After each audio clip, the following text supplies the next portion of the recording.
সকালবেলা হিসেব নিকেশ নিয়ে বসবি? ও সাইদুল, তোর তো কয় হয়নি, কাল রাত্রে হিসেবটা মিলে ফেলেছি। ভালো করেছিস। কত লাভ হয়েছে? কত? 980 টাকার মতো। 980 টাকা? ও ধরে নে 1000। মাত্র 1000 টাকা? হিসেব নিকেশ ঠিক মতো করেছিস? তোর কি মনে হয়? আচ্ছা ঠিক আছে, দে আমার ভাগেরটা দে।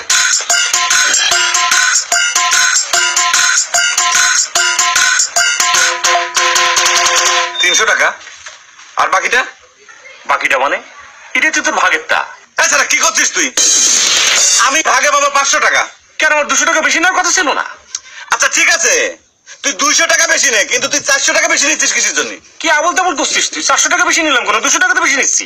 দেখ মাইদুল, তুই নিজের হাতে টাকা পায় কিন্তু আমার ভূগোল শিখাবি না। 1000 টাকার সমান দুই ভাগ করলে কত করে হয়? 500 টাকা করে হয় না? আর তুই কত দিচ্ছিস আমারে? 300 টাকা দিচ্ছিস। আচ্ছা ঠিক আছে, তুই বেশি নিতে চাইছিস, বেশি নে। আর 100 টাকা দে আমারে। তোরা 100 টাকা দিলে তো আমার 100 টাকা বেশি নিয়ে হবে না। আমার কিন্তু মাথার ভিতর আগুন জ্বলতেছে, কিন্তু মিজাজ গরম হয়ে যাচ্ছে। তোর যদি 600 টাকা হয় আর আমার যদি 400 টাকা হয়, 600 তে 400 বাদ দিলে পরে কয় টাকা হয়? ওইভাবে হিসাব করবি কেন? না না, ওইভাবে না, যেভাবে যেটা বলেছিস সেটা কর। 600 থেকে 400 বাদ দিলে কত হয়?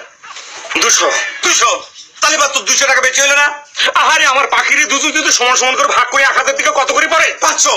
তোকে আমি দিচ্ছি কত? 300। 200 টাকা যদি আমি বেশি নিই তাহলে পরে কি হয়? 300। আচ্ছা না, এভাবে হিসাব করলে তো হবে না। তাহলে কিভাবে হবে তুমি আমাকে বলো। তোর নেওয়ার কথা 200 বেশি। 1000 টাকা থেকে তুই 200 টাকাকে বাদ দে, কত থাকে? 800। সে 800 টাকার সমান 2 ভাগ কর। 400। তা আমিও তো সেই কথাই করছি, তোর 600 আর আমার 400, তাহলে পরে তোর 200 টাকা বেশি হলো। তোর কথা শুনে মনে হচ্ছে নতুন করে তোর কাছ থেকে আমার হিসেব নিকেশ শিখতে হবে। এই শোন, 500 করে যদি ভাগ করিনি, 200 যদি আমি বেশি নিই তাহলে পরে কি হয়? তুই কি আমার উল্টো পাল্টা ঘুষ দিচ্ছিস, তাই না? শোন, যৌথ ব্যবসার মূলধন হচ্ছে সততা। তুই সেই সততা থেকে আস্তে আস্তে ঠেলে ঠেলে ঠেলে ঠেলে দূরে সরে যাচ্ছিস। তোর সঙ্গে অসুবিধা করছে কিটা? এই যে তালিবান, তুই কি জন্য 400 টাকা বেশি দিবি? বল, আমি কার সাথে কথা করছি? আল্লাহ বিল্লাহ ডাকি লাভ নেই। তুই নিজে অসৎ, তুই না